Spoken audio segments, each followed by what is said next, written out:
Welcome to Airborne on staugustine.com here at the Eclipse Recording Company. We have a special guest in the studio today, as always. I want to welcome Zach McKenna. Zach is with the St. Augustine Echo Tours. Welcome, Zach. Nice to see you guys. Thanks for having me. Oh, it's good to have you. What an interesting line of work you've got, huh? Absolutely. I'm a pretty lucky guy. Yeah. Tell us a little bit about the St. Augustine Echo Tours, maybe a little bit of how you got started, your background, and take it from there. That sounds great. We're coming up on our 4th anniversary in St. Augustine, Florida. And my wife and I started this company after working corporate jobs and as a way to get people on the water and get them interested in the wildlife and the surrounding environments in order to conserve those areas. So we both worked for different outfitters all over the country in years previous. And I was working, on large charter boats at age 14 before I could drive. Is that right? So being on the water, boats has been second nature to me. I grew up on the South Carolina coast, and it was Flagler College that brought me down here. Oh, no kidding. So after getting a degree in business, did a couple of corporate gigs, some of them good, some of them bad, but I had the opportunity to get back on the water and we went for it, and it's been very successful so far. So your office is the Great Matanzas Basin, huh? Exactly, and you choose the vessel. It's different every day for me. Kayaks on some days, these beautiful research boats on other days, kind of Cousteau style, rigid hull inflatables that of course the Coast Guard uses for search and rescue, so they're very good for wildlife observation. And what's really exciting is we just launched a 27-foot catamaran. So that'll be another silent way to, explore the rivers and creeks. It only draws 1 foot, so it can really get back into some neat areas. Wow. Talking to people who have done some of the kayaking tours, and you do a lot of that, don't you? Absolutely. They've often told me that with the kayaking, they can get up, you mentioned drawing water, they can get places the boats with props just can't go. Exactly. And it's an amazing perspective historically, and just the animals don't seem to mind. And that's kind of the key factor with all the equipment we use. We use the most fuel efficient and quietest motorboats in the world, and they only draw a foot also. Wow. So talk about good boats for photography and people with limited abilities. These, we can show anybody anything they want to see back there. You mentioned photography. You're right. I guess that gets a perspective again that people might only be able to see in a larger boat from the channel. You can get right up close to wildlife. Huh? Absolutely. Yeah. And if you're responsible, in your approach and the amount of time that you spend, the animals really respect that, and I think we have quite a relationship over the last 5 years. Whether they recognize me or the boat or something else, we respect their boundaries and get some really nice shots. So, what are some of the animals people might see on a St. Augustine Echo Tour? Can you share some of us? Absolutely. I think one of the biggest draws for us is the birding available on a 90-minute trip, which is what I recommend for someone who hasn't been with us. You might see 4 dozen species of birds, each one of them with their own story, their own method of success, and their own unique adaptations. And a big draw, which is part of my study, my ongoing study from my master's degree, is the bottlenose dolphin population in the area. Oh, really? So the idea is you can't guarantee anything, and we're not the type of company that's even interested in that, but on one of these rigid hull inflatables, you can cover 15 miles in an hour and a half. So your chances of a wild dolphin observation is very, very good. And that, Matt, is an animal that you really got to keep your distance from. Really? 150 feet is the law. No touching, no feeding, no harassment. All of this punishable by a $20,000 fine. Good gracious. So we keep an eye on the people that may not know the rules and give them brochures and that sort of thing. And then, what's nice about that rule, 150 feet is half a football field. So when you stop at that distance and cruise with the current, we drop in underwater microphones so we can listen to them echolocate and communicate.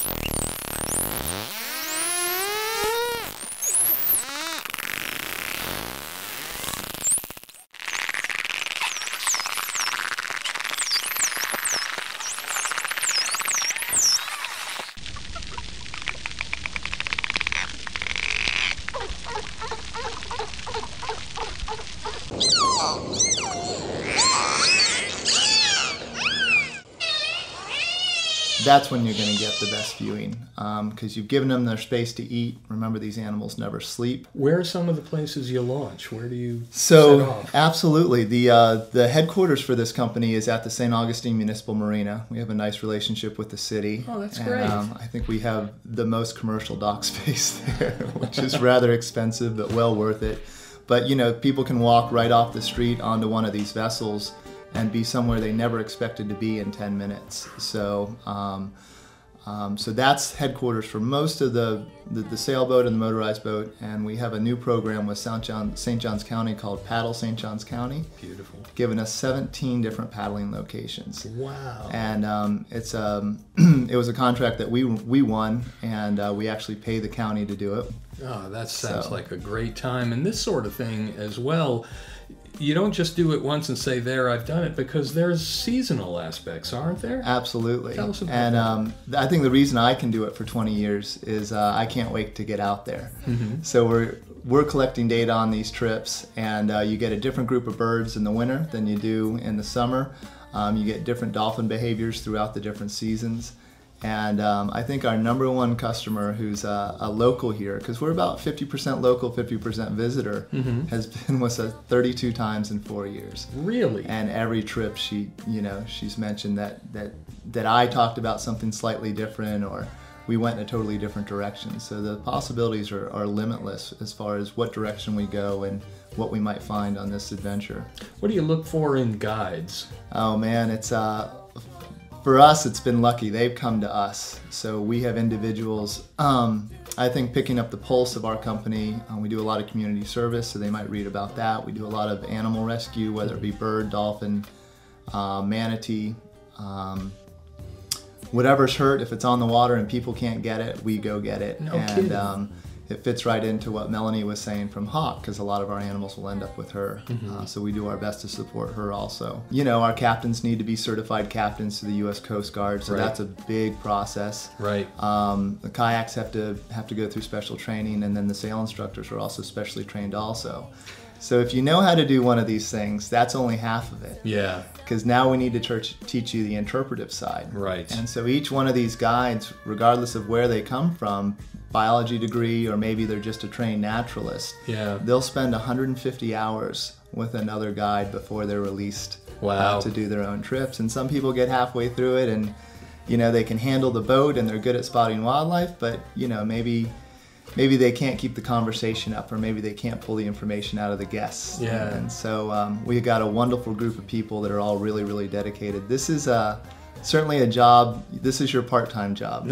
We all have full-time jobs, in order to pay for important things. Sure. That sounds, though, like a lot of people are ready to leave their little cubicles to do this for a living, though. That's wonderful. It's really, really nice. So yeah, really passionate people that are here to do good. And, with each guide, we get to add a new program, too, based on their ambitions and interests and stuff like that.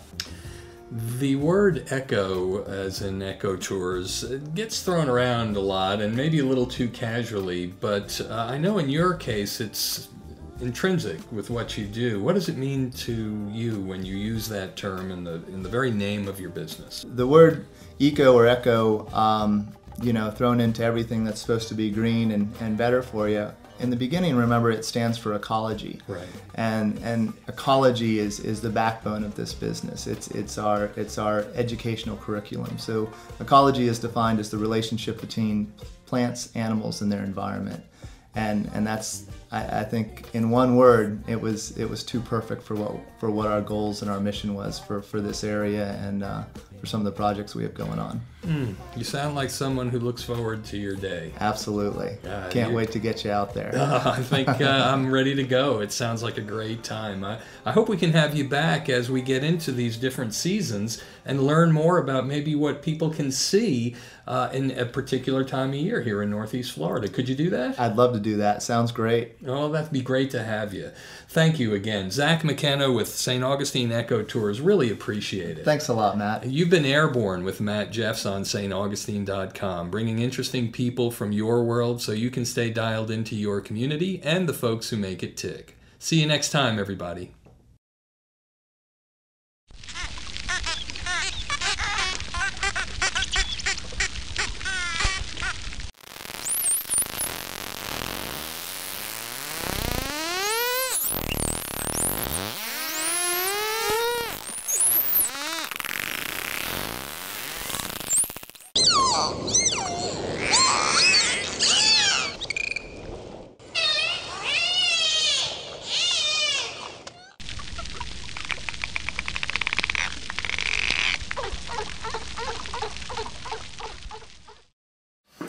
on rocks.